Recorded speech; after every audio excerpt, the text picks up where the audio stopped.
Government job की तैयारी बंद कर दी।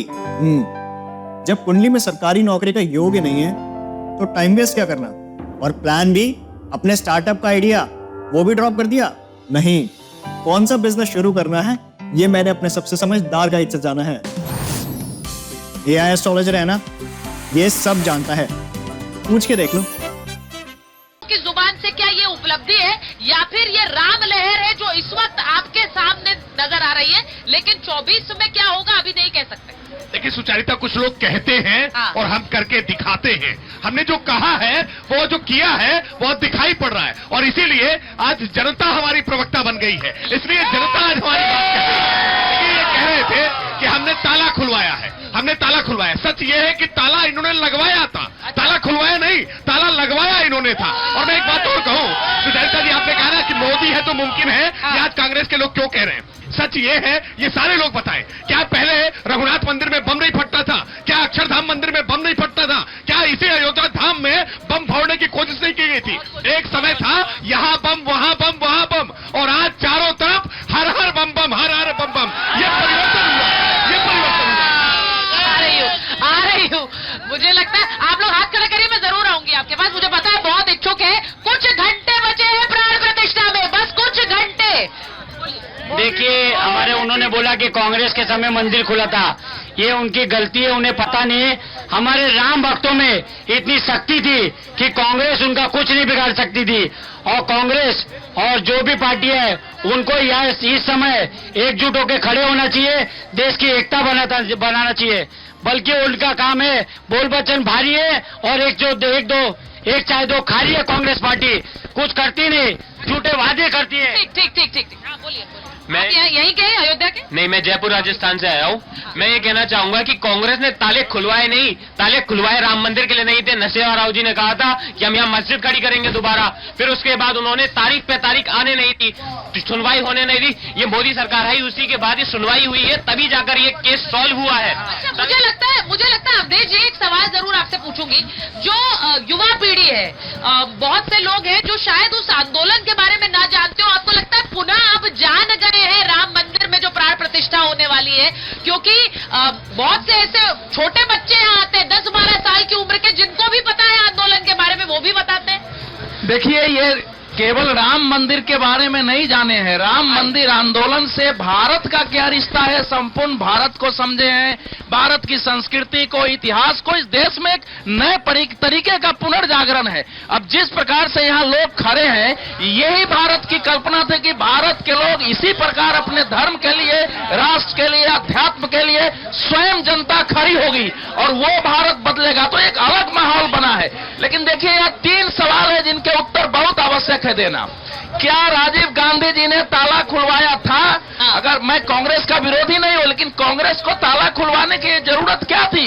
1949 से सरकार थी, मंदिर बनवा दिए होते, विवाद खत्म हो गया होता।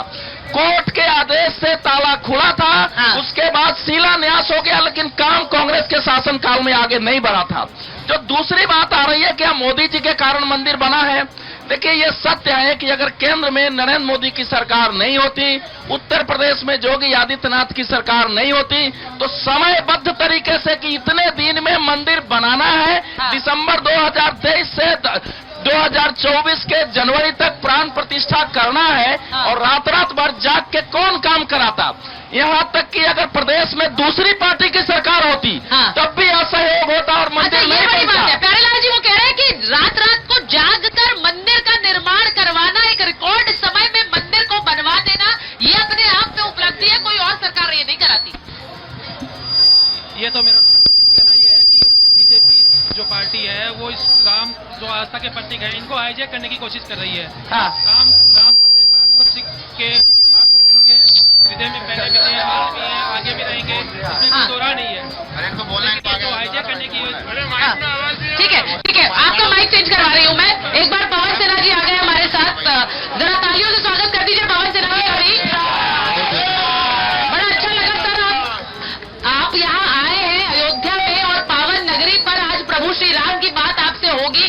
कुछ घंटे बचे हुए हैं। मैं सीधा सवाल पूछ रही हूँ, जो आज प्रमोद कृष्णन जी ने कहा है कि मोदी नहीं होते तो मंदिर नहीं बनता। जी मैं मानता हूं और इस बात का अनुमोदन भी करता हूं, क्योंकि जिस प्रकार से श्री मोदी जी ने शनह शनह कार्य किया, तो वो कार्य इस प्रकार से उन्होंने किया कि इधर मंदिर का निर्माण हुआ और उधर न्यायालय का भी पूरा संरक्षण प्राप्त हुआ। कल को कोई कुछ कह नहीं सकता। तीसरी चीज ये है, उन्होंने मुस्लिम पक्ष को भी साथ में ले लिया। तो ये बात एकदम सही है, जो उन्होंने मैनिफेस्टो में अपनी बात कही थी, जो बात लिखी थी, वो उन्होंने पूरा करके दिखाया। और इसके लिए हम सब लोग बहुत साधुवाद देते हैं श्री मोदी जी को कि उनकी मेहनत से आज ये सारा कुछ हमको देखने को मिल रहा है। मैं क्योंकि आप अभी आए हैं, मैं एक बार जरा लोगों की बात सुनवाना चाह रही हूँ। आप लोग थोड़ा हट जाइए जिससे मैं तब तक पहुंच सकूं। बहुत सारे लोग हैं। आप कहाँ से? Ma'am I am from Chennai, मैं यहाँ पर अयोध्या में रहता हूँ। अच्छा, आप चेन्नई में हैं और वहाँ पर कहा जा रहा है कि कुछ प्राण प्रतिष्ठा का लाइव टेलीकास्ट नहीं दिखाया जाएगा मंदिर। मैम मैं तो एक्चुअली क्रिश्चियन हूँ, लेकिन जितना राम मंदिर हिंदुओं का है उतना क्रिश्चियनों का भी है, मुस्लिमों का भी है। क्या बात है? हमारे आर्मी में ये सिखाया है कि सब धर्म एक साथ रहेंगे, ऐसे अगर रहेंगे तो पूरा इंडिया बेस्ट रहेगा। मैम ये कितनी अच्छी बात है। तमिलनाडु से आए हैं, खुद कह रहे हैं वो ईसाई है और वो कह रहे हैं जितना हिंदुओं का उतना हमारा। जब ये कहते हैं कि एक प्रेरणा मिलती है सबके राम जोड़ने वाली, आज आप जुड़े हुए हैं सबके साथ और मुझे नहीं लगता है कि कोई भेद है, कोई देख कर थोड़ी बता सकता है ये हिंदू है ये मुसलमान। वो तो है मैम, हम सब हमारा मेन वो है कि हम इंडियन में पहले, तो इसलिए मोदी जी जो है वो सबसे best prime minister ever we got in India. अच्छा, अब ये देख लीजिए जो तमिलनाडु से आए हुए हैं और वो बता रहे हैं। श्रवण जी जरा आपसे पूछ लूं, ये तमिलनाडु से आए हैं, वो कह रहे हैं मैं ईसाई हूँ लेकिन मैं मंदिर मेरा भी है। बिल्कुल यही भाव है। हाँ। यही सनातन कहता है। हाँ। यही भगवान श्री राम के जो राम राज्य की कल्पना की जिन्होंने, हाँ। उनके शासन काल में कोई भी दुखी नहीं था, लेकिन एक ऐसा राज्य आया जो ये राम राज्य की कल्पना कर रहे हैं। इनके राम राज्य के शासन काल में भगवान को भी कैटेगराइज करने का काम किया गया। कौन राम को मानता है, कौन राम के प्राण प्रतिष्ठा में नहीं आता है, कौन शंकराचार्य नहीं पहुंच रहे, इस पे ये जवाब नहीं देना चाहते। बस ये केवल आरोप इनके पास है। कांग्रेस ने 70 साल में मोदी है तो मुमकिन है, मोदी है तो इस देश में बेरोजगारी मुमकिन है, देश में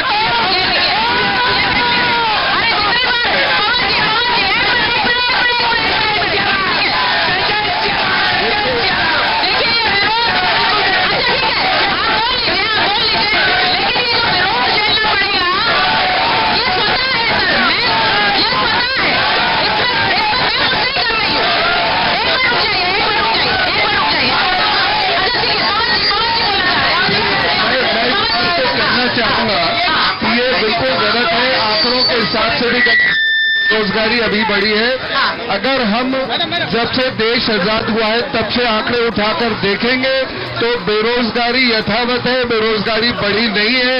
और हम लगातार यदि उन आंकड़ों को देखेंगे तो समय समय पर बेरोजगारी बढ़ती रही है। तो ये एकदम गलत बात है कि एक ही प्रधानमंत्री पर सारा ठीकरा फोड़ दिया जाए।